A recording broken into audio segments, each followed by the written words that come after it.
All right, good evening, everyone. Welcome to the Parks and Community Services Commission regular meeting of August 10th, 2023.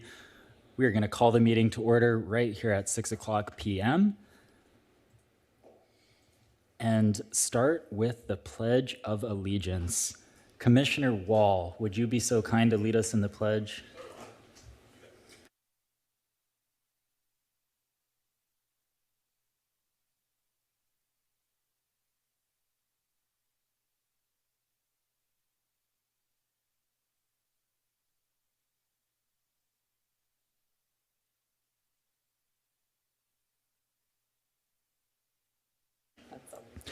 Thank you, Commissioner Wall.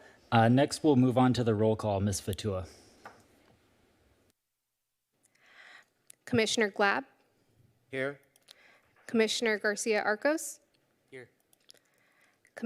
Vice Chair Dorn Parker, Chair Rutherford, Present. Commissioner Brown, Present. Commissioner Wall, Present. Commissioner Wright. She is an excused absence, so just so you know. We have quorum. Awesome. Thank you, Ms. Fatua. And yes, unfortunately, Commissioner Wright is traveling on business, so we are missing her tonight, but I'm sure she will be watching remotely and look forward to having her join us again. The next item is public comments for matters not listed on the agenda. So if anybody has a public comment to make, now is the time. You can line up at either podium or raise your hand on Zoom.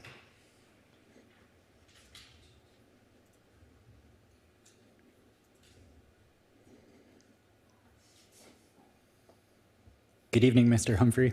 Good evening, Commission. Jay Humphrey, Costa Mesa resident. I'm actually here on two small items. First, they're both to do with Fairview Park. The first one is, I've noted, I was just over at Fairview Park and I noted 3 electric bikes driving on the back trail off of Canyon, running straight into the park and then just driving through the park. And of course, there's no motorized vehicles allowed in the park. So they're keeping in mind that we seem to be having a thing going on with electric bikes, and would hopefully that everybody will look at that. We're all our parks. I've watched them go at 30 miles an hour across the walkway over at Tewinkle Park by the playground. So please think about what we can do about that issue.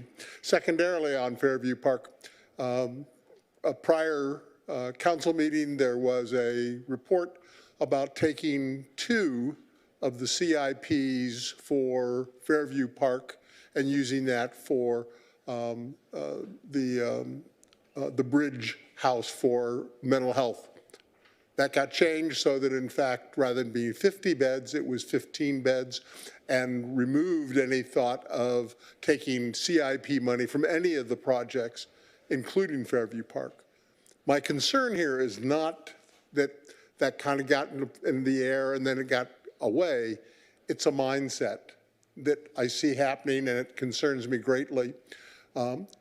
In the early 90s, I was involved in actually cleaning up the stoves, the refrigerators, the washing machines that were summarily dumped off the bluff at that time, when people just drove their pickup truck, their cars, whatever, and threw them off the bluff.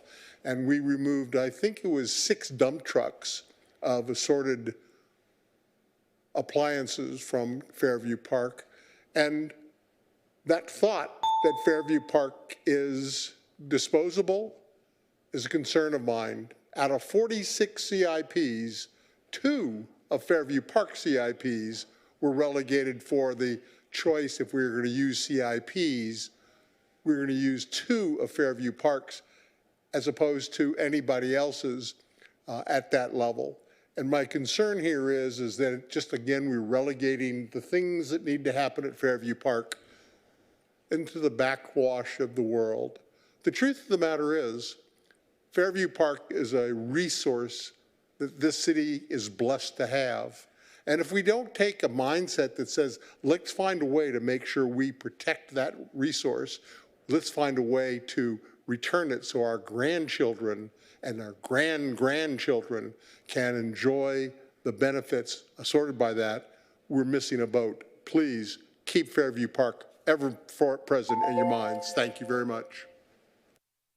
Thank you, Mr. Humphrey. We appreciate your comment, and I can assure you your appreciation for Fairview Park is shared by the commission. So thank you for your concern. Ms. Fatua, are there any members of the public to comment on Zoom? Yes, I have John. John, you have 3 minutes.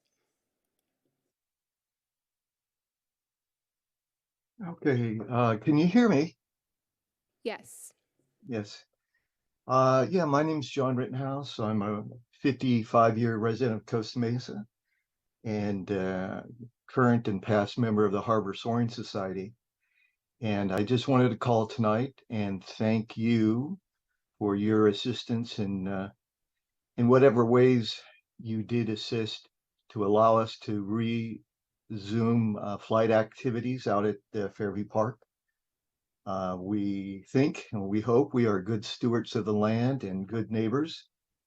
And we're very appreciative of the opportunity to come back into the park and prove to you and the local residents that we intend to keep our word on abiding by the restrictions and the rules that have been set up for us to resume access out there. And again, we do appreciate the collaboration we've had with the staff and maintenance crew with that.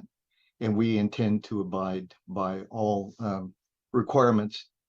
We have had a tremendous community support on our resumption of activities out there. And for those of you who are watching on TV, we want to thank you and appreciate your support. And also to invite the commission members, if you would like to come out, we're going to be flying again on August 19th.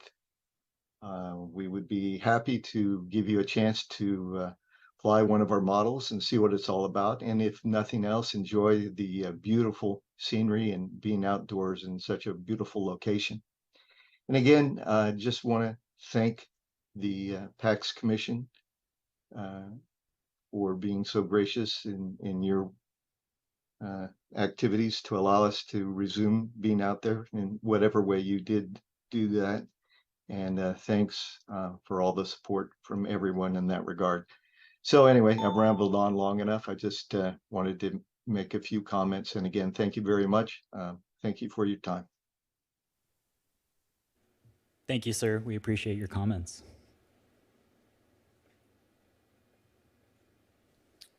If there are any other members, please raise your hand via Zoom. Chair, there are no other hands raised. Wonderful. Thank you, Ms. Fatua. We will close public comments for matters not listed on the agenda. And now we're going to turn it back to the commission for commissioner comments and suggestions. So we'll just start down the line. Commissioner Glab from District 1, if you'd be so kind to kick us off tonight. I don't have any comments. Sorry. All good. Wonderful. Commissioner Garcia Arcos. Hello, everybody. Thank you for being present here. I had the opportunity to climb one of the biggest trees in the world last month. And for research purposes, it really made me come back to center myself and remind myself why I'm here as a commissioner. And I also had the opportunity to teach at Cal Poly Pomona about biology and the structure of empowering our community to be more involved. And so I just wanted to mention that we are making a big movement right now with our arboriculture industry, and we have a huge collaboration which we can share. I'm noticing as I continue to inspect our trees in Costa Mesa, unfortunately, like I can assure you or tell you that at least 1/3 of our trees are declining. And the trees that we're planting right now have no future. If we plant a tree as a donation, instead of investing in the right tree, it's in the long run, it's not going to profit us. So there are studies that show that the average city tree does not last more than 10 years. We cannot replace this time. So what I feel like we should do is maintain our existing canopy and realize what infections are coming in invasive species, just recognize that we have to be a little bit more informed. So I've been collaborating with different instructors, educators to try to reach out to the city of Costa Mesa, and they have reached out. I have been in communication with both parties, but there's so much defense against it. One of which was certified. It was by Sims Health Tree Care. She was gonna come out and give a free class on how to properly prune trees, plant them, and inspect them. And it's called Certified. I forget the actual name of the class, but she's been implemented that up north. And so that's to empower us with education so that we can have more eyes out there. And so I just want to see how we can come together to collaborate on this. And yeah, I mean, I had so much. I have a long list of people that I've collaborated with. So Nancy Hughes, Executive Director of California Urban Forestry Council; Patrick Mahoney, President of West Coast Arborist LP Council Group; Lindsay Purcell, Dr. Lindsay Purcell. He wrote the book for Certified Arborist. There's just a long list of people here, but what I'm trying to say is all these resources, we can go and tap into those and, make a difference for urban forestry. So that's just a little piece of that. Thank you. Thank you, Commissioner. We'll go down to Commissioner Brown now. Good evening.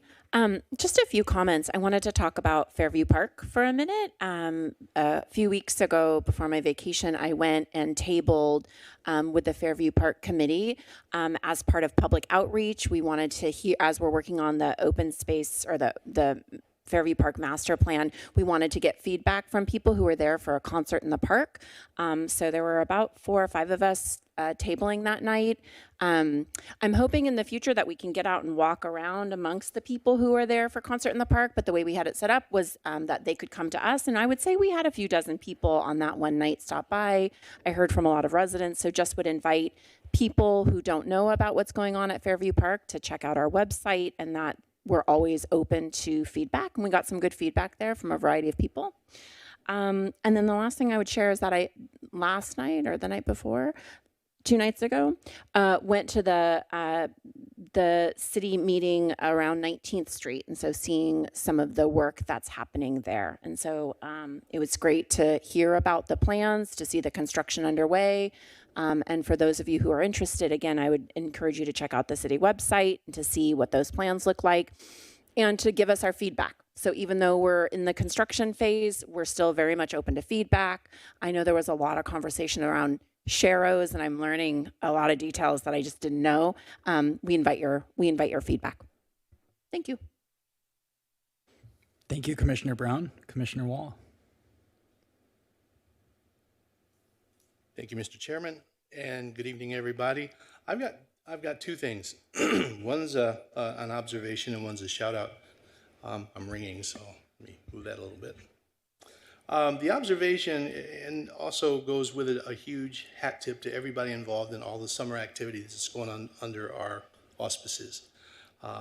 Monique and I were talking about this when we were having our sandwiches before the meeting, and the fact that there's always something going on. And I just really want to applaud the people that are running the social media content. The Facebook page has updates 2 or 3 or 4, half a dozen a day. So there's plenty going on, and of course it's the summer, so you would expect there to be a lot more activity, but it's just going nuts. And people are busy, and if you ever want any sense of how busy people are in our group, just take a look at all the stuff that's going on, and you'll see, you can't miss it. So kudos to everybody that's doing that.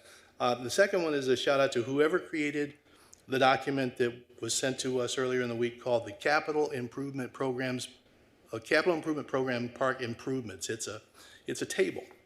And Chairman Rutherford and I were talking about this a couple of weeks ago over lunch, and the fact that one of the things that we believed would be very helpful not only to us as a commission, but also anybody in the community that would want to have a sense of what's going on with all of the myriad projects that are going on under Parks and Community Services. There's dozens of them. As a result of that, it's sometimes hard to get a grasp of what all is going on and in what stages they're in. So this was the first thing I've seen in my short time on the commission where at a glance I can see what's going on and who's doing it, what phase the project's in, who's funding, what the status is, and what the next steps are. This is a marvelous thing. And I would encourage whoever created that document, that table, to make sure that everybody can access it and see it, because I think as the resident newbie on the commission, the first thing I remembered as I came on board is what's going on, who's doing it, when's it going to happen, when's it going to be finished. Now I can get a better sense of what that is, and I love it. So again, a hat tip to whoever created that project, and whether it takes the future shape of like an Airtable platform or Kanban cards or whatever it is, the better it is, the better we can all see what's going on and have a good understanding that we can share with our constituents and with each other. That's it. Thanks. Thank you, Commissioner Wall. And Vice Chair Dorn Parker. Thank you. Couple things. I had the privilege of traveling around the Philadelphia area for a family wedding around the 4th of July and with my 2-year-old grandson in tow. So we got a chance to practice and play at a lot of parks and see what was going on and understand how they provide information to the residents and how they keep their children safe, how they set up their parks. So, and I know that I sent off an email, and I think I'll be talking to our, is it vice city manager, deputy city manager? Yeah, now that she's like over here, because they had some great ideas that we'd been talking about. One of the things that they really did well is they did those real estate signs, is what we've been talking about. So one of the cities, the borough we was in, or the city, they take over the park in the summer, certain hours for their city, their city programs for children. So they had great signs, they had emails, they had scan codes. They also, was interesting, the next city over, they had a park that really needed to be redesigned. They had the old wooden structures with those metal slides that I hadn't seen since I was a child. And they had some adult games going on, but they also had signs up to get information. It was phenomenal to see. They also, as we've talked about, one of the parks had great facilities, but it was kind of near a busy street. So they actually did what we had been kind of envisioning, a lot of the families have been coming, putting up fencing around the playground so that the children are sort of safely inside. And it was interesting. So that was great. And I'll be sharing those ideas. I always say it's wonderful. It's not that we're stealing ideas. It's great to not have to reinvent the wheel. And of course, I'm not shy at all. So I was talking to families as they were there and asking them what they thought. And it was very informative. So I felt really terrific. And then, as you all know, one of my big things is dogs off leash, and how do we solve this, and how do we maintain space that works for all of our residents that use the parks. And just today, I had another dogs off leash, very angry email, not just about families, the dog owners not picking up the dog poop afterwards, but also how it impedes their ability as families to use the park space. So I'll reach out later tonight or tomorrow and meet him at the park, but it continues. I kept thinking when COVID health emergency would slow down, that possibly these issues would maybe mitigate, but it seems it's getting worse. So I'll be working on that as far as that goes. And I also wanted to say kudos about the table of information. That is phenomenal. That really is clear, it's concise, it shows kind of where the anticipated ending is for the different phases. And I think that's going to be really helpful to not just us as commissioners, but all the residents to know, because there's been so much wonderful publicity about all these resources coming in, but what's happening. So whatever team did that, kudos, kudos, kudos. And last thing I need to tell you, I wasn't here last one, is I'm part of a women's collective philanthropy giving, and I was at an event where we were awarding Soy, one of our foundation grants, for their work that they do in the city and with their students. So it was a double-edged sword to miss this, but it was wonderful that I could sponsor them receiving this gift. So because we know Soy and the work they do, and a lot of their alumni have come back to support all of us that we do. So, and with that, that's it. Wonderful. Thank you, Vice Chair and Commissioners. I'll just have a few brief comments to add tonight. Mr. Humphrey, again, appreciate your comment about Fairview Park. I will just quickly say, I think all of us on this commission and on staff and in council are very proud of the city budget that was passed this year. It's a historic budget for parks and open space and community services in our community. We're some really exciting projects that Alma and the team will be talking about tonight, but a historic investment in Fairview Park and parks in the west side compared with years prior. So in that same vein, you've been hearing from this commission, we've been, asking for, tools and resources like this table so we can communicate out, to different stakeholders because these are serious projects in scope and scale with this amount of funding on the table from different levels of government. There's definitely been a need for leadership in the department to move these key priorities forward all at the same time. I do just want to quickly say, Alma, thank you for stepping in. We definitely appreciate your leadership. You've already been, I just want to commend you. You've already been key on, a number of these projects. So again, thank you for your leadership at this important time for the department. So with that, we'll close commissioner comments. Turn it over to Ms. Reyes if you had any comments you wanted to share tonight before we get going.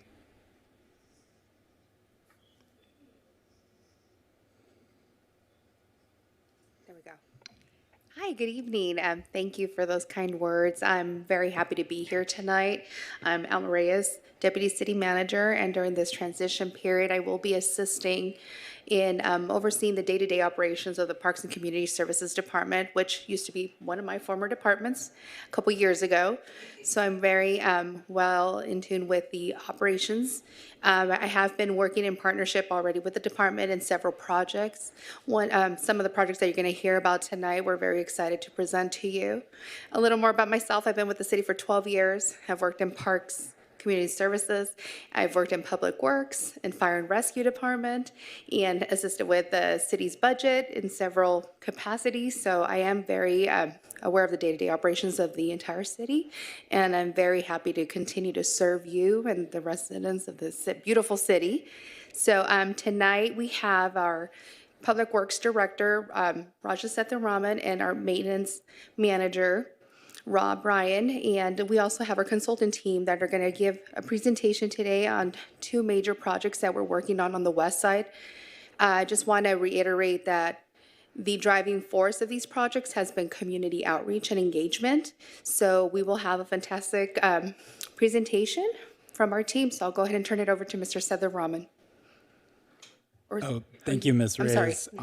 Just quickly, before we turn it over to Mr. Setharaman, let's get through the minutes, if that's okay. We have two items of old business. My apologies. I got super excited. I was ready to No. go into the presentation. And honestly, it would be great if we could just skip straight to it. But we have the minutes from May 11th and June 8th. If there's a motion. Ms. Brown, go ahead. So I'm the reason we have to go back and visit like really old minutes, but I just wanted to go on I had some revisions to the May meeting. The part where there's towards the end where we're talking about public engagement and Commissioner Wright and Commissioner and myself, there was a lot of conversation in that meeting around public engagement. And just because I know that's a focus for everything that we're doing, could we revise the minutes to say something like, I'd be happy with just the general commissioners, but you could also say Commissioner Brown and Commissioner Wright identified several key strategies around public engagement worth visiting for future activities, something like that. I just want there to be some sort of breadcrumb in the record without identifying all the details so that people know that meeting was one where there was a lot of conversation. I would be satisfied with that and happy to approve it.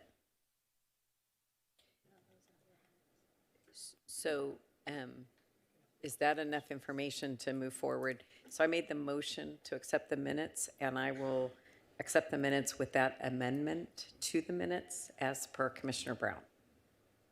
Awesome. I'll second the motion. So it's been moved and seconded. Seeing no other comments, we'll go ahead and call the question. All right, you may vote on your dais.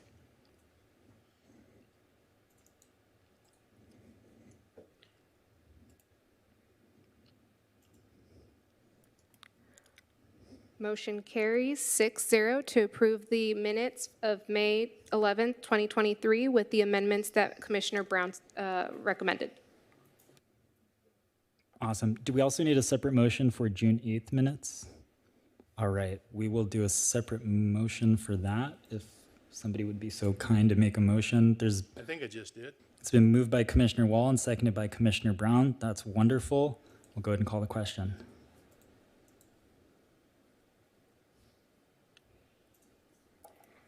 Motion carries 6-0 to approve June 8th, 2023 minutes. Wonderful. Well, that closes us out of old business. Now we're at new business. So thank you, Ms. Reyes, for the introduction, and Mr. Seth Rahman. I'll go ahead and turn it over to you all for your presentation this evening. Thank you. Good evening, Chair Thafford, Vice Chair Don Parker, commissioners, committee members, and staff. So today we're going to talk about Ketchum-Leibold Park and Shalimar Park, and we're giving you a brief update on activities so far and kind of go over the next steps for these two projects. So if you can click the presentation. Yeah. Just as a background, so I'll be assisted in this presentation by our consultant team, which will be Pat West here and Brian Lazowski. I hope I got that right, Brian. Sorry. It's not fair when it's You can correct it later. So they'll be helping me in the presentation as we go along. So as a background, in the fiscal year 23-24 budget, the council allocated monies for both Shalimar and Ketchum-Leibold Park, along with several other projects. So we have a $1 million allocation through Senator Min for Shalimar Park, and we have $1.2 million through Assemblywoman Cody Petrie Norris, as well as 300,000 grant, approximately that amount of grant through other state grants for the same Ketchum-Leibold Park.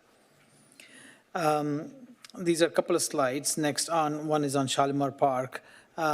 It's just highlighting what we presented to you earlier, which is, this is a $1 million grant, and this is restricted to Shalimar Park, and it'll be based on community engagement to get a feel for what design elements should be incorporated. We want to add more play elements, and we want to potentially increase park space. For the Ketchum-Leibold, using this $1.5 million, again, we want to expand the park by incorporating the landscape area next to the roadway that's on the bottom picture into the park space. So remove the wall that's out there and incorporate that green space also as part of the park, and thereby we can expand it. And again, add more play elements. Again, we go through community outreach process to figure out what needs to be done. So with that, so we did start with community outreach, and I'll have Pat take over at this point to talk about the outreach. Hi, Mr. Chair and Commissioners. My name is Pat West. Let's see, just a little bit about me. I used to be a Parks and Recreation Director. I've spent 39 years in local government. 25 years in Paramount, 15 years in Long Beach. I was the city manager in Paramount and also the city manager of Long Beach. And then I left to form a small consulting firm. I helped a little bit on the 19th Street corridor, and then I was lucky enough to be able to work with the staff on Shalimar and Ketchum-Leibold Park. With that, we'll introduce Brian in a moment, but Brian is with a firm called City Fabric, and they are just fantastic with small parks, pocket parks, renovations, and things like that. And Brian will get into that in just a little bit. But I was brought on board primarily, me and my team, for community outreach. So there has been community outreach for both of these parks. There were 6 community outreach meetings that were held at the 3 parks, 3 at each park. Shalimar Park had a community outreach meeting on Saturday, May 6th. Saturday, May 20th was, actually Thursday, June 22nd. And then also there was a booth on Saturday, May 20th at Love Costa Mesa Day. Ketchum-Leibold Park saw pop-ups at Saturday, May 6th, also Thursday, June 15th, and also joined with Shalimar at the May 20th Saturday Love Costa Mesa Day. So regarding the community outreach, each community outreach event was advertised in social media, neighborhood flyers, and city council newsletters. These were all city-sponsored events with full support of the Parks and Recreation team, providing advertising, setup, snacks, and beverages, and the mobile recreational vehicle. Each event was attended by team members from my firm and also City Fabric to interact with the community and discuss issues with each park and what the neighborhood would like to see in a new design. The surveys regarding the park were handed out in both English and Spanish, with comments collated into a summary for consideration. We saw many commissioners at many of these pop-up events, as well as a few council members. And again, our goal here, well, more than our goal, our direction was to just go in with a blank slate, listen to what the folk had to say at Shalimar, the neighbors, and also at Ketchum-Lebo, and with that, armed with that, then come back with designs, with options, just not one design, but options of designs that strictly reflect what we were hearing from the residents during these meetings. For instance, at Shalimar Park, some of the things, we did a amenity voting count. Brian did that, it was really cool. Everybody put dots on the projects that they liked. Shalimar had a low fence was one of the higher things there. They wanted a planted border and a solid wall. There was a lot of attention to lights. There was overhead lighting perhaps, bollard lights, path lighting. A lot of people wanted tree shade, shade canopies, shade sails. Everybody wanted more tables, picnic tables that are bolted to the ground. Also individual tables perhaps, or circular tables. Seating was big as well. People wanted a bench or separate seating. Not many people wanted separate seating, but a bench and also a planter that would allow people to sit at the planter. Also, general facility improvements, signage, the park name, wayfinding, things like that was important at Shalimar, as well as trash and recycling efforts. Kids programming was important. We had 47 kids that said we want more slides or more slide activities. There was also efforts for more swings and also activity mounds. There's also, and Brian will get into this, it kind of split on in the back area, should we have a handball court there, or a basketball half court, and also there's a lot of interest in a climbing wall. Regarding Ketchum-Lebo Park, we had a lot of interest in brand new play equipment, more visibility, remove the concrete, potentially put artificial turf, no sand, have a larger play structure. Perhaps the wall along Victoria should be more transparent or even be moved to capture more space along Victoria. Have an aviation theme to honor the fallen officers where the park is named after. When the park gets dark, there's loitering and potentially drugs, and we hear that from some people right across the street. The playground is old and not functional for kids under 5. The picnic area is not functional.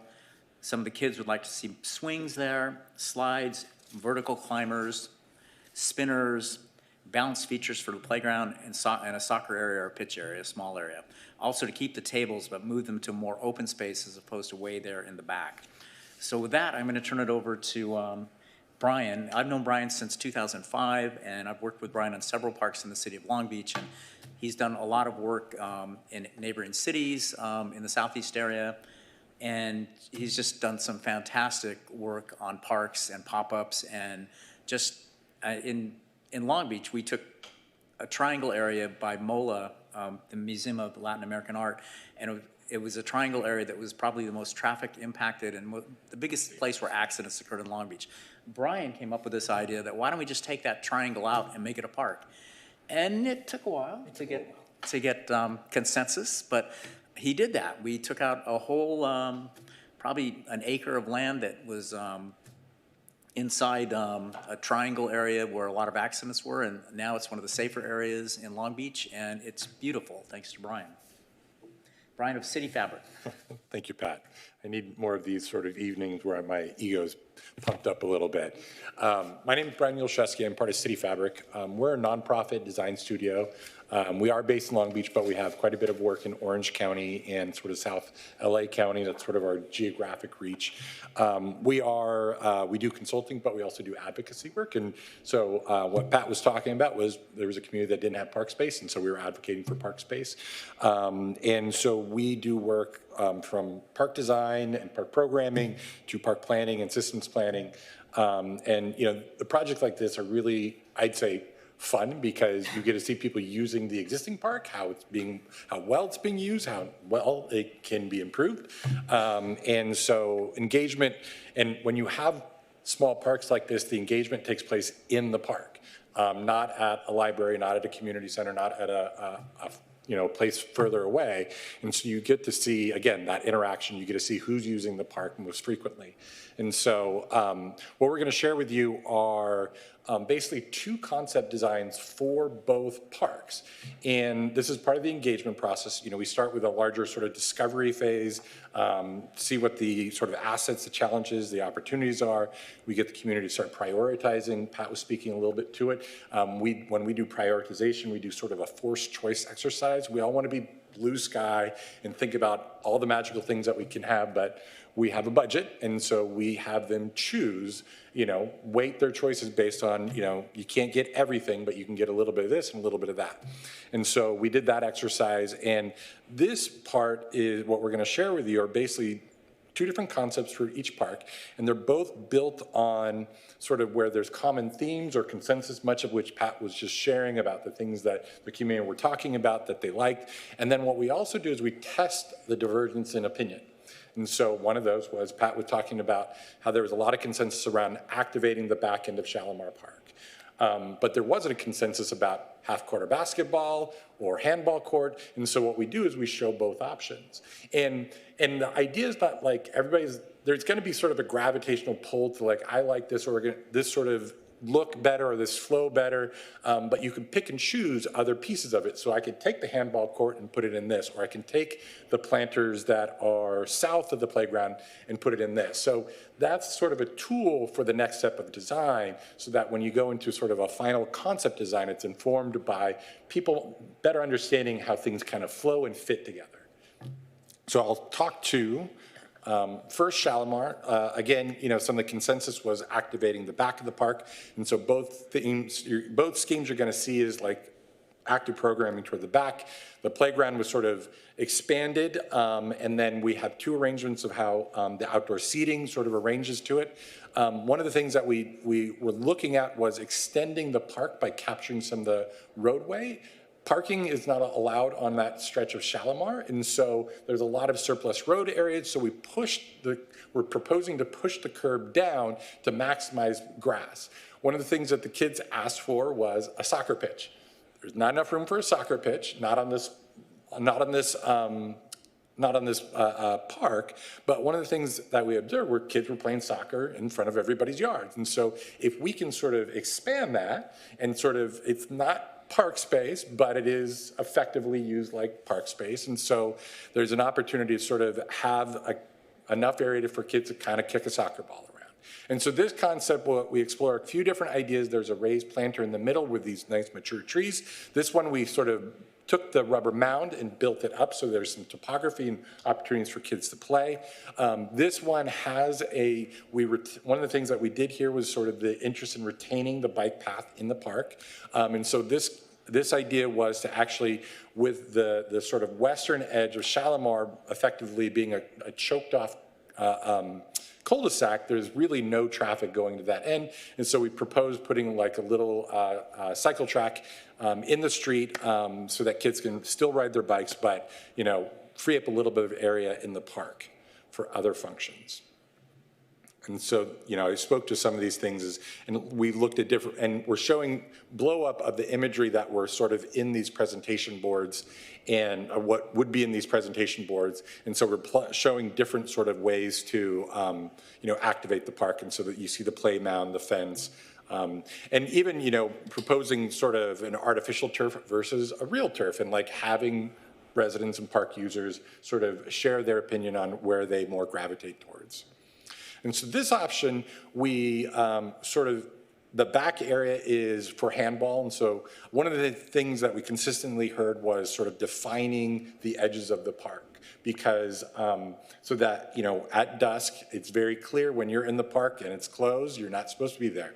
And versus right now, it's a little bit more porous. And so, so what we've heard was defining the edges. And so the previous concept, those much more sort of fences and lattices, sort of defining those edges. And this one, we're using program to define those edges. And so You'll see that the handball court, there's these solid walls on either side, and then there's a climbing wall as part of this playground area, and so there's, again, sort of the defining edge, but it is a programmatic edge.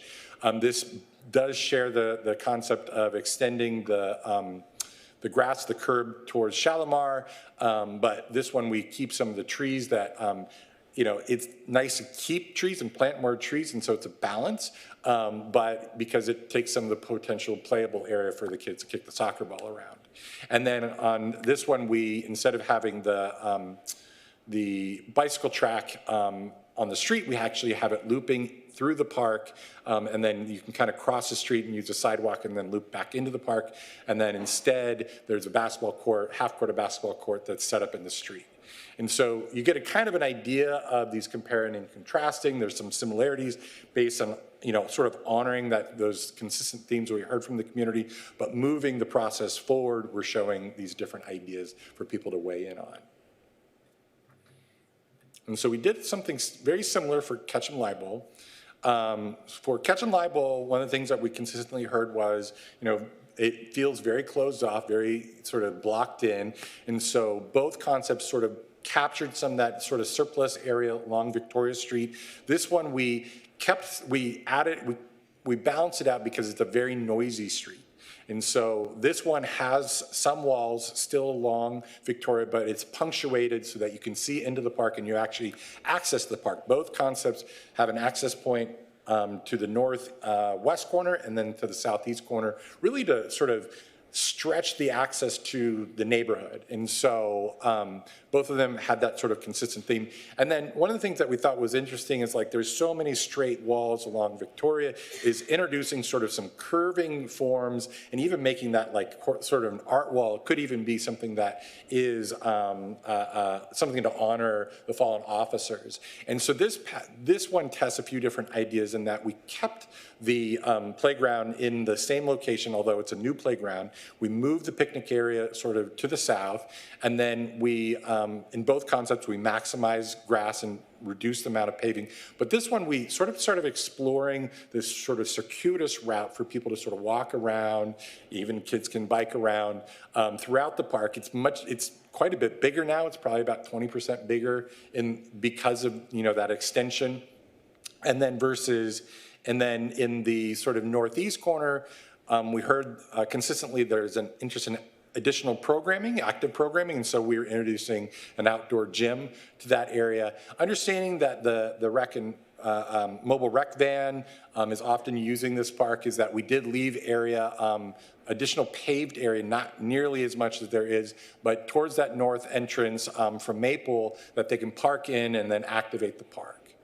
And so you'll look at a very different concept, looking sort of at this idea of the helicopters and helicopter pads and sort of circles. This is a very axial, very direct route that cuts through the park from Victoria, from the southeast corner to the northwest corner. This one has an open fence along Victoria, and so, discussions around noise and, it's much more visible, much more open, much more inviting, but it is a little bit louder. This one also explores the idea of a different way of doing shade. There's shade sort of in this picnic area, sort of cantilevering off the wall. And then in this one, there's a gazebo that sort of punctuates this path going through the park. Again, both of them maximize the amount of grass in the park. This one, instead of an outdoor fitness area, this is sort of the American Ninja Warrior sort of obstacle course kind of thing. And then with this one, we also, we actually shifted the playground area from where it currently is located. And so again, people might gravitate towards the sort of organization of one versus the other, but the idea is you can pick and choose different elements and plug them in, and like the eventual park design might not look really anything like what we're seeing, but it sort of tests the idea, the feedback that we got, and then gives the design team, progress for moving forward. Input for moving forward. And so that's the board designs. Before we get to your comments, just want to highlight some of the next steps on this process. So you really don't have to pick one option or another at this point. But you can definitely opine on any comments you might have. If there's something that you really don't like, you can let us know that. Then the next step is we want to take your comments. We even talked with Council Member Chavez on this one. We'll take all your comments, and our next step is to go through actually a design proposal. We will solicit a design consultant to come on board. And again, they'll take all these ideas that Brian has, and then and what we heard from the community, and then come up with their own renderings, basically design concepts based on these renderings, and then go through again a community outreach process to further refine and hone in on this one particular design that we all agree on. And you definitely get a chance to weigh in, and at that point, definitely pick what the concept you like. We hope that at that point we pick a concept, and that's one will be designed, and will go for construction at that point. So the steps are maybe in about a couple of weeks we issue the design proposal. We get back proposals back in September. We go to council to award that in October timeframe, and then we get going on the project. And the goal is to get everything done so we can be in construction this time next year. Well, thank you, Raja, Pat, and your team for the wonderful presentation, the work you've done thus far. Let's turn it back to the commission for any questions or comments, and then we'll take public comment.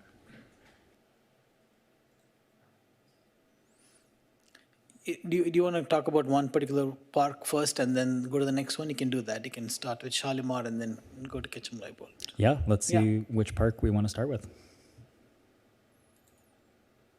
Commissioner. Thank you so much for putting everything together. From what I've heard, I've been talking with a few different individuals that started Shalimar Park for the first time when it first got constructed. And they had a lot of, they only had 3 individuals that were actually giving the designs, right? So, and I think 2 of those didn't even live in Shalimar.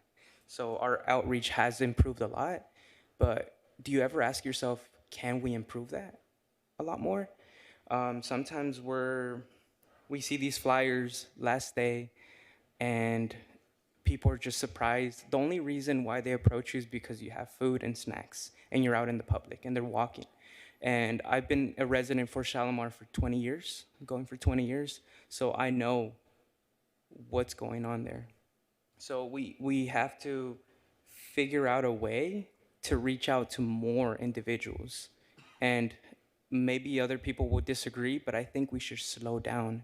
You're trying to reach your goal, but have you asked us what our goal is? Sometimes we have different ideas, and a lot of them I didn't hear here with your guys' notes. And what we encourage you to do is probably ask a few community leaders within our area, because it's not just Shalimar. There's Wallace, there's James Street, there's Pomona, there's just neighboring communities that come and join us as well. So one example was when Sergio Escobar went to hand out flyers.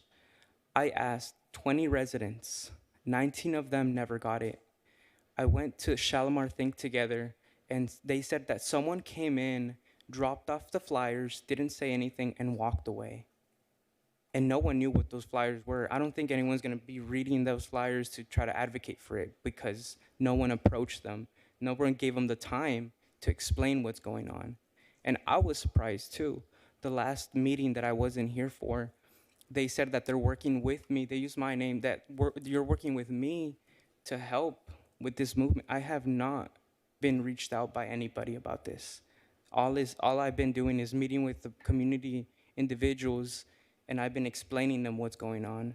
But there could be a different approach, I think. But also artificial grass, they have done some research that it can get as hot as asphalt. So we could take a different approach, unless we're considering having instant gratification of shade immediately, because you can get 3rd-degree burns depending on the area. Here it's not too bad, but you know, it can really affect us. So my opinion is let's slow down and really reach out to the community. I think we're missing a little part of that. Thank you for listening.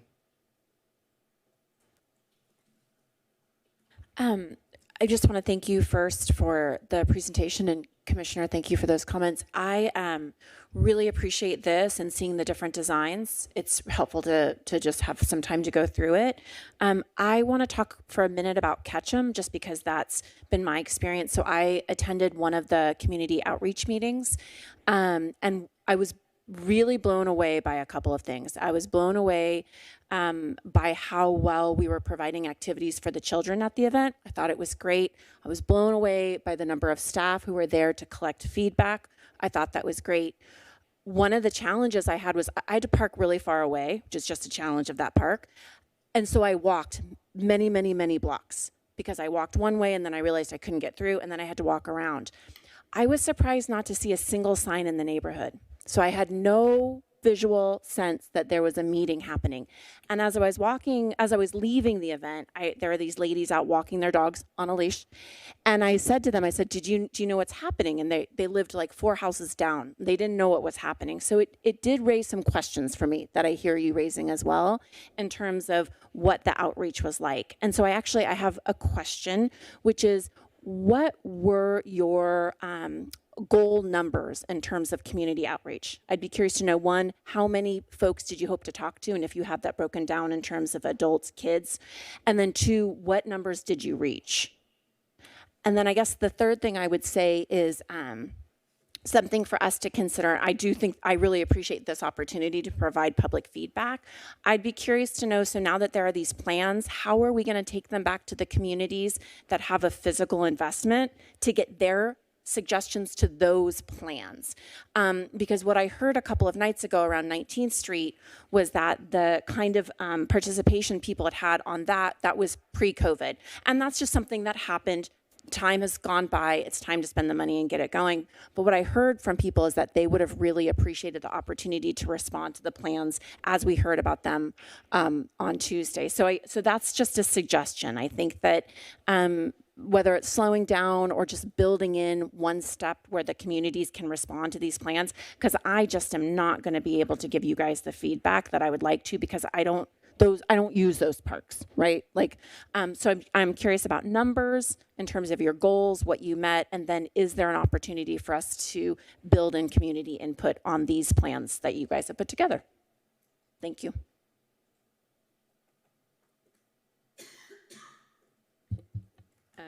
Thank you both. So a couple concerns which are theirs. One of the first concerns is the May 6th outreach had less than 5 days.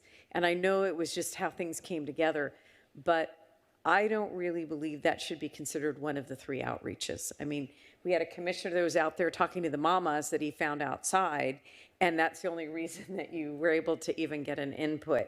So you can hear the frustration, and it's not, and I really appreciate the 2 groups here to do the work, but it's sort of historical since my time on the board is sort of to say there's going to be meetings regardless of if that community's culture can make the meetings. And one of the things that astonished me in a good way was when I was out in those parks and outside of Philadelphia, is the one park they were really reimagining. They had signs throughout. They had signs at the park. And then when I talked to somebody, they actually had city staff that was at the times when the day use was happening with the moms with the babies or the nannies with the babies, and then where the community groups were participating, organized or disorganized, they had a group that was kicking around a soccer ball. So I love that we have this opportunity, but I think we're wasting this opportunity to really engage. There's a couple things like the artificial grass. We know that the women's soccer said no more. It was tearing up their ACLs. It was not the right kind of grass. So I understand the artificial grass means that there's less maintenance, but then there's a lot more harm to those using the artificial grass. But I'm not sure it needs to slow down as much as there needs to be more conversations and based on where they live. Like you had pointed out, Commissioner Brown, you don't live right around there. And I was impressed. I made my poor family drive around the neighborhood of the one park that they were having to really rebuild. And there were those little realtor signs everywhere. So some of them had QR codes, some of them had phone numbers. So I did the QR code and it landed on a page that was specific for that park development. And so I know that that particular area doesn't have a lot of Spanish speaking community there. They have, their mix tends to be white, African American, and mixed race, but their languages are not as multi-tiered, where we have Vietnamese, Spanish, and English. So I just think there's a way you can quickly have information go out and then feel like they're being part of this. What you're proposing is really awesome, except for the two things that I keep hearing that's on there that I didn't see anywhere. There is so much need for shade. Shade over equipment, shade over seating, shade over, everywhere, as we know with climate change, and this last week is getting hot. The other thing, every child I've ever talked to in family or grandparents, swings, and I didn't see anything of swings, and I saw swing on here, and there's swings that are ADA, swings where you can have adults with children or children who have disabilities. So that's the part that I think we're missing, is hearing some pieces, but not necessarily all the community on the street. So this is so exciting. I just think we need to figure out how our input is, not just one date, one time, one group, and then just have maybe, and I really appreciate it's at the park. That's been a great improvement, because I know over the years when in my area we've tried to put input, it's always been at a school's multi-purpose room at night, and that's really tough to get to when you're trying to get your kids, doing homework and in bed or whatever. So I think this is too important, but I'm not sure we need to slow down as much as we need to integrate a little more to that input. But it's all exciting. It's wonderful. I love that all these pieces are kind of coming together. But also I really like what's been said is, how do we go back to the next steps? As you're getting the input, you go back through, and then again, if you do one date, one time, one place, you may not get everyone. I love that. I do that a lot in my work, where you sort of force priorities. But that means you need a place, a time, a thing, versus having people do input. So that's not my expertise. That's all your expertise. But this is an amazing opportunity. And I'm hearing consistency. And I just don't think we can count May 6th as an outreach. It was just too quick. I think if we wanted 3, that's not the 3rd. I don't think so. So that's it.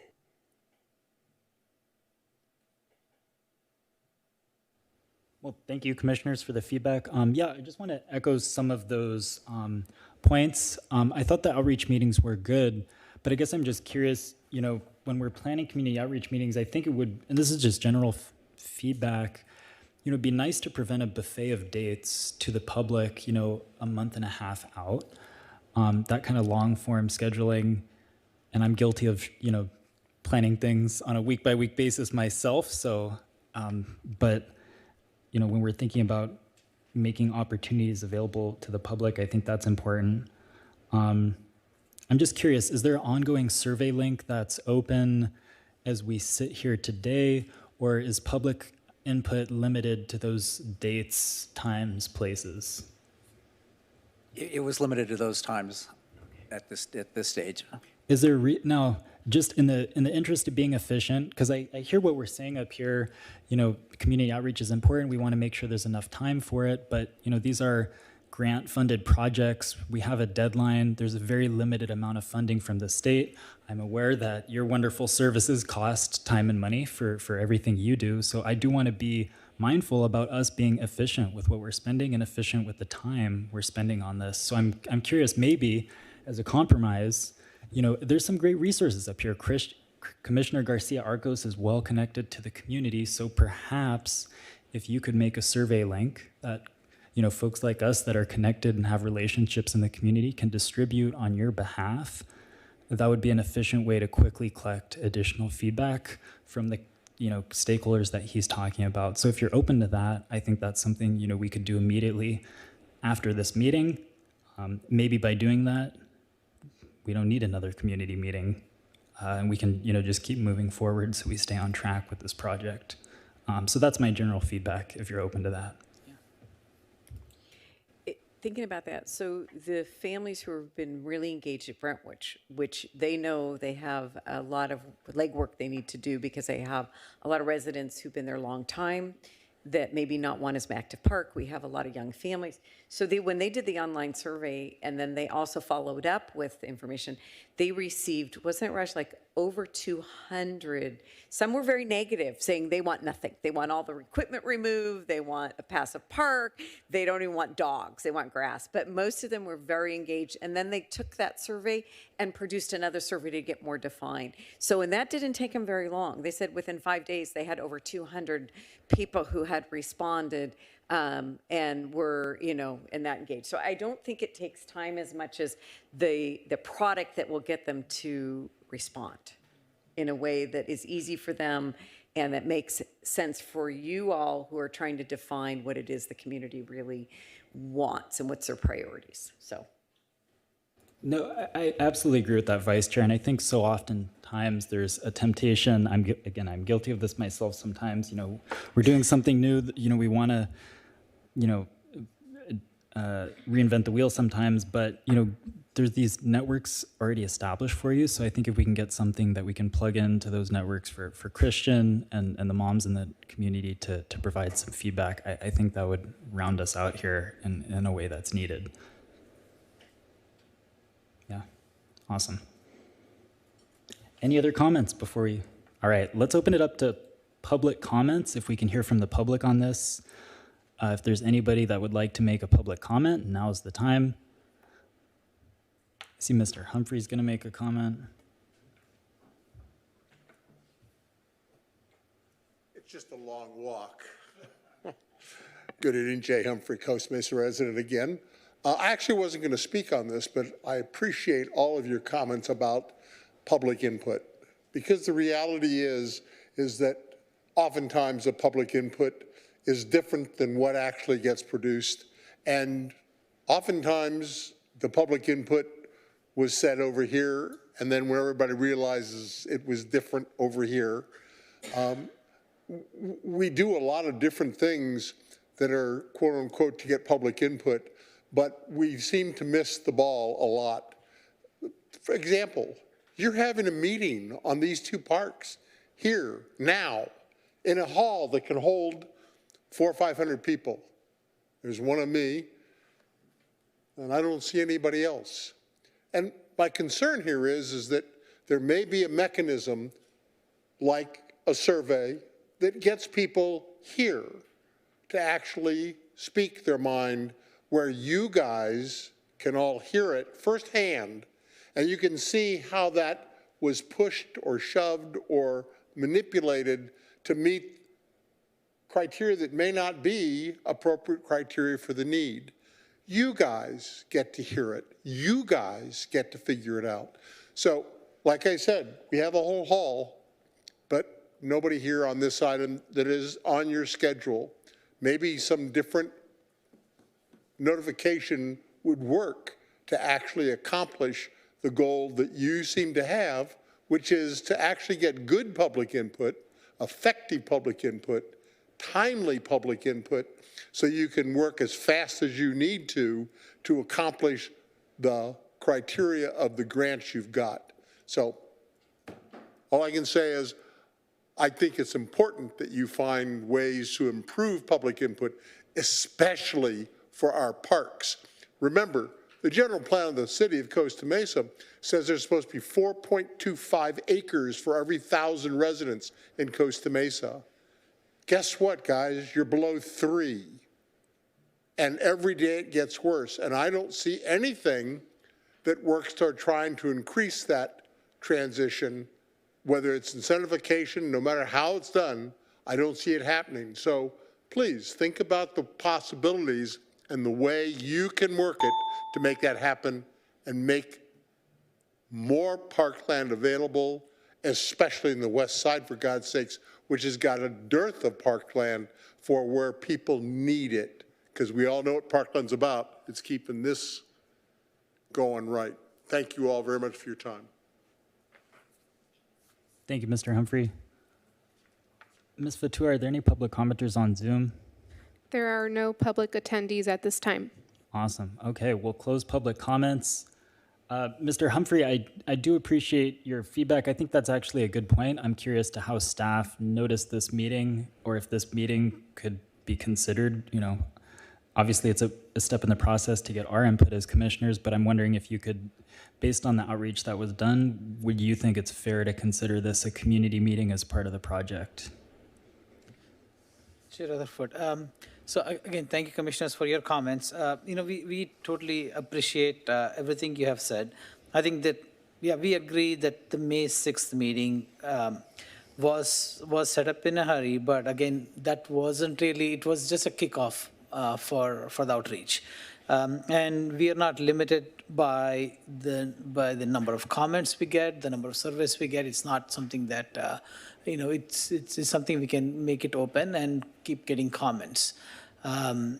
When we said we had these 3 outreach meetings, it's not the end of the process. Again, as I mentioned, when we get started with the design process, we'll again have outreach meetings. It's not, the designer will again go through that same outreach process that we did, and actually, based on your comments, we'll improve on that.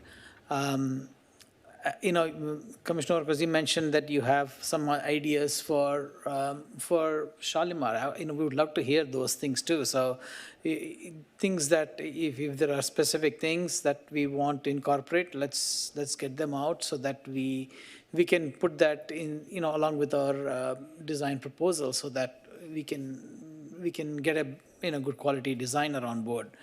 And we'll advertise this to James Street and to other streets too, to Wallace, and make sure that we get good participation. It's up to the community. I mean, as Commissioner Don Parker mentioned, Brentwood, these residents took upon themselves. I mean, we did not do any survey for Brentwood Park.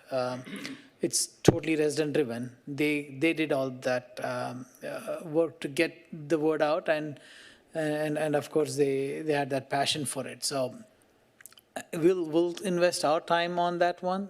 We'll try to get input through various means. We go the survey route. We'll be out at the site at the parks, collecting information, and the goal is to move forward. If I understand slowing things down, yeah, I mean, we're not taking a fast approach. We're not saying here is a design, give us which one to go with, and we'll go ahead and complete the process. No, we're not saying that.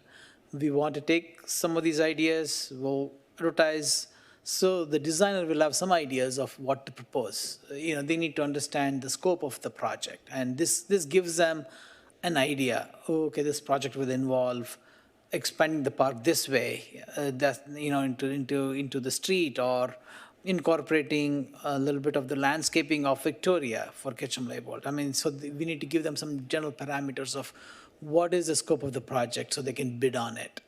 Because they come with a fixed price, and we want to give them a design envelope that they can go with. And then, we'll continue this outreach. So this is not the end of the outreach. This will be, this is a continuation of it.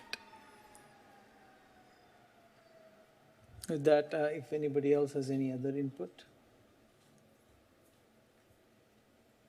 Yeah, I'd like to make a few comments. Thank you for all the feedback that we've received. As Mr. Setharaman has mentioned, this is not the end be all.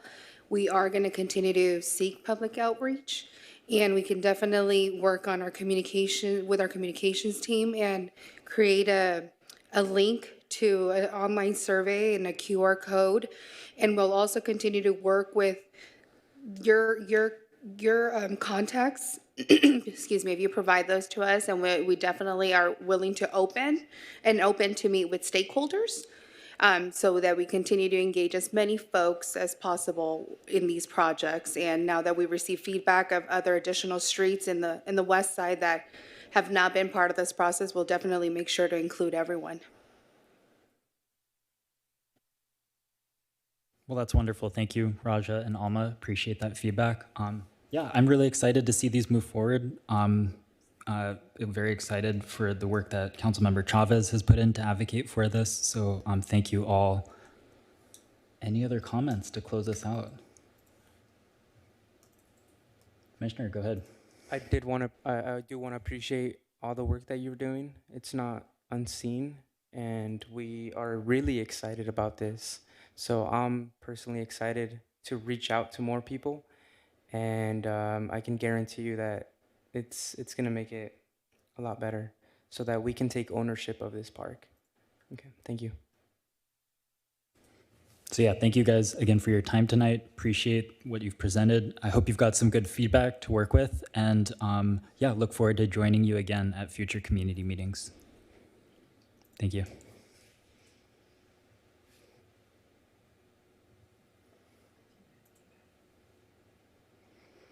So we'll receive and file this report. I don't know if I need a second for that, but again, thank you, commissioners, for the good feedback. We'll move on to monthly reports. So Alma, I don't know if you have any comments to add on the park ranger report. That's our first monthly report, but I'll turn it over to you if you have any comments for that report. At this time, I'm going to go ahead and defer to our recreation manager, Monique Villaseñor. She'll be able to provide a little more feedback. Thank you.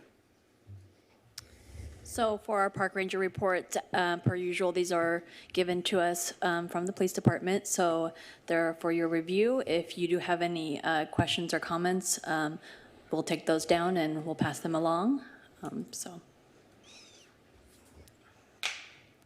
Go ahead, Scott.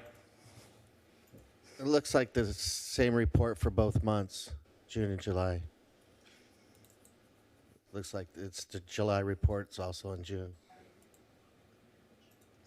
That's a good catch. So maybe we could get the June report updated on that link.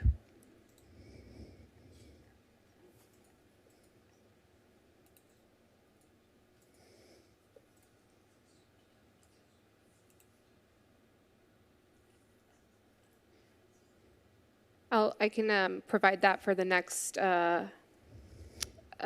commission meeting. I'm not sure what happened there. No, that's okay, Laura. Thank you, though, for your attention to that. Seeing no other commissioner comments, if there's any members of the public to comment on the park ranger reports, now would be the time. All right, we'll go ahead and close public comments, and we'll receive and file that report. And next is the director's report. Alma and Monique, I will turn it over to both of you. Okay, I'm going to go ahead and take that one again. Okay, so we haven't seen each other in a while, right? We've had a lot of things happen. First of all, if you attended our July 3rd celebration at the fairgrounds, that was a huge success. So if you came out, hope you had a good time. It was record attendance, I should say, and it was also an event planned by many different departments. So I just want to say from the Parks and Community Services Department, thank you, and then also to our city manager's office, especially Francine Jimenez. Our PD played an important role in that event, also our public works staff. So it was a multi-department effort and it was a huge success. So thank you for coming out. One of the best ever in my time here so far, which is short, but it was amazing to see. So we also had some concerts in the park. We had 3 and they were all very well attended at Fairview Park. So if you missed out, we had Savor, we had the Tijuana Dogs at the end, and we had the Reflex. So they were all great bands, and that's we work in conjunction with the Costa Mesa Community Foundation to put those events on. So those were all really attended, really greatly attended. Okay, moving on to some of the program stuff. I know that you see here first on the report Animal Care Services. So not saying that you won't get any more updates from here on out, but this might be the one where you see the last kind of table in this, as these Animal Care Services is now transitioning to the police department. So they will be taking over the operations for shelter, adoption, and all the other animal care services. So we'll still be involved in animal-related events, but they will be taking over the day-to-day and the statistics and all that kind of stuff. So just wanted to kind of give you forewarning on that. So just to highlight a couple of the things that we have going on, If you take a look at our contract class numbers, if you don't know what our contract classes are, those are where we bring on instructors that specialize, in certain aspects of recreation, whether that's karate or gymnastics, and we bring them on as contract teachers and they teach in our facilities. So those numbers are really ramping up. Obviously, summer is one of our busiest seasons, but we're getting back to, I would say, pre-pandemic levels with people starting to register for classes again and taking part in recreation programming. Just this past month, our aqua camp that we have at our downtown aquatic center, the camp was so successful that we added another week on the fly because we had a wait list and we wanted to make sure that everybody got in and enjoyed our pool. We also recently opened up our ROCKS program registration, and I'm happy to say that we now have no enrollment capacity that we had in the prior 2 years. So at our 9 sites that we offer the ROCKS after school program for this next school year, we have no limits. So everybody was able to get a spot. And I think that's in large part to, the pay increase that was approved by council for the pay rates of our part-timers, and then our job fair that we had. So that it just, you could see the efforts already happening from that increase. And so those are the direct results of those kind of increases. If you haven't seen it already, our fall spotlight is out, which has all of our fall programming and our events in it. So take a look at that. We also have some newer programming coming out in our adaptive programming. So we'll have our first adaptive needs dance coming up in the fall. So look out for more information on that. Very excited. Also, another direct result of our job fair with the pay increase is we're bringing back mobile recreation, which is very exciting. So, and this mobile recreation, if you don't know what it is, it's a trailer full of games and sports and all kinds of activities that we can bring you kind of a mobile park to you, right? And so, wanted to give you a little schedule of the program. It's starting on September 11th, and it will operate 4 days a week. And it's going to be at Paularino Park on Mondays, Shalimar on Tuesdays, Ketchum Libel on Wednesdays, and Wilson Park on Thursdays. And that's just to get us going. And so it will be primarily after school hours, so that we'll be out there. You'll see our van. We're going to bring out games and really activate those spaces and let everybody know that, we're here, we're back, and hopefully expanding some times and parks in the future. Last but not least, we're on the programming side. Also wanted to bring to your attention Fairview Park. I know that was mentioned a little bit. Our first community workshop for the Fairview Park Master Plan is going to be happening on August 31st at the Norma Herzog Community Center from 6 to 8 p.m. And so you're going to be seeing flyers and information and marketing go out on that within the next week. Then events coming up, we have our Movies in the Park at T. Winkle Park coming up on Saturday, August 19th. And we just did Flyer That Neighborhood too just recently. We were able to get some of our ambassadors and staff out there to hit the neighborhood around the park, because those are really focused on the neighborhoods in those parks and get people out to those. So flyering for our programs has been something also that we have been able to do because we've gotten more staff on board, so another bonus. And then our Symphony in the Park at Schiffer Park on Saturday, August 26th. And so those are some of the newer programs that's part of the Arts and Culture Master Plan that we're implementing. So these are smaller kind of local concerts that we're gonna be having every year throughout different parks in the city. So look forward to those events as well. And with that, that's the end of my report, and any questions I'll take. Yeah, thank you. Great report. Really exciting news with the ROCKS camp. So I'm sure you're very proud of that. So thank you for sharing. Also, I wanted to say when I first came on the commission, we did an input in the Ketchum Libel Park because we thought we'd have funding at that point. And I have to say, every single young family and child was asking about the mobile van. So I just want to thank the staff for making priorities to help the children after school and make sure, first of all, there is no limit to the after school care, and also that this opportunity of the mobile athletics and the mobile fun is back up and running. So thank you, because we know you can't do everything all at once. But so I know that was the first thing they were asking when they were there. They really didn't care about the swings or the park or anything, but they were asking about that. So thank you.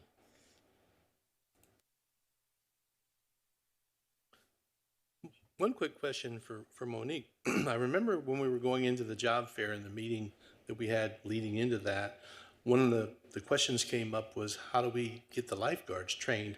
And one of the fellows that was here says, we will train them. And I thought that was remarkable. So my question is, how successful was that? Were we able to attract more lifeguards knowing that we were going to train them and bring them up to speed in the minimum qualifications? And was that satisfactory in terms of being able to properly staff the pools? Absolutely. So I think that's one of the biggest challenges that all cities have. I recently was able to attend an Orange County directors meetup, and they all talk about how the biggest struggle they have is lifeguards. And, you know, I'm able to brag a little bit about our city, saying, you know, well, we don't have it because we upped our pay. We have in-house training, which, you know, many cities don't have. They have to send their lifeguards out to get their WSIs or instructor certifications. And so because we have supervisors and coordinators that are trained to teach those in-house, it really helps a lot. So our job fair, we had a lot of swimmers come out, and we were able to send them directly from here at the job fair over to the pool to do their exercises to see if they qualify as a lifeguard. We sent them right back if they qualified and they passed the test to bring them on board. So we definitely were able to hire a good amount of lifeguards, and even so that we were able to do open swim, which we haven't had since pre-pandemic as well. So.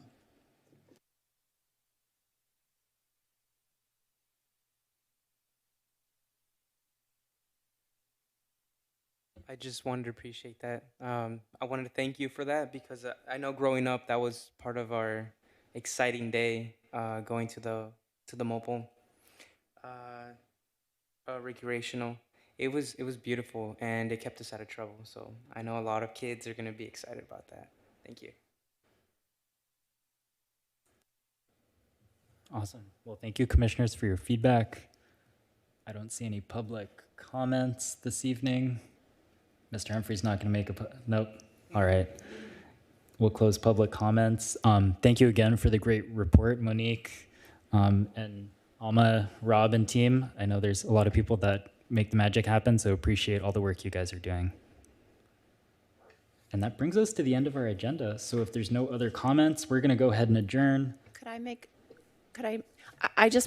I was going to say this when we were talking about the parks catch up, but I just want to thank the whole team and the city manager's office in particular for the layout of the city park plan and just seeing deadlines, what's going on. I just didn't get a chance to say thank you because I was waiting and then I didn't.